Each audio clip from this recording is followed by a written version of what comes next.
আমার মেকআপের ব্লগ বা আমার ডেইলি লাইফ ব্লগ তো অনেক হলো। তো এবার চলো একটা মেহেন্দির ব্লগ তোমাদের সঙ্গে শেয়ার করি। তো ভেবেছিলাম যে পুরো মেহেন্দির ডিজাইনটাই অল্প অল্প করে তোমাদের সঙ্গে শেয়ার করব, কিন্তু সেটা পসিবল হয়নি কারণ ব্রাইডের তাড়া ছিল।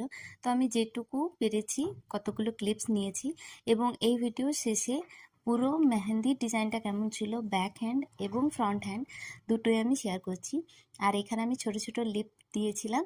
এই লিফের ডিজাইনটা ভীষণ ভালো লাগে। আর ব্রাইডের ডিমান্ড ছিল কাটওয়ার্কের ওপর, তো সেখানে কাটওয়ার্ক করার জন্য কয়েকটা জায়গায় আমি ইউজ করেছিলাম লোটাস, আর কয়েকটা জায়গায় ইউজ করেছিলাম রোজ।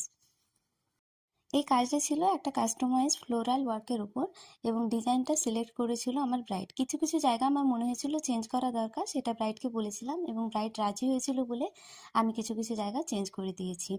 তো কেমন লাগলো এই ডিজাইনটা ফ্রন্ট হ্যান্ড এবং ব্যাক হ্যান্ডের দুটোই, সেটা জানিও, এবং ব্লগটাও কেমন লাগলো সেটাও জানিও। আর নেক্সট ব্রাইডাল সিজনে যারা আমার কাছে মেহেন্দি পরতে চাইছো, তারা তাড়াতাড়ি ডেট বুকিং করে নিও।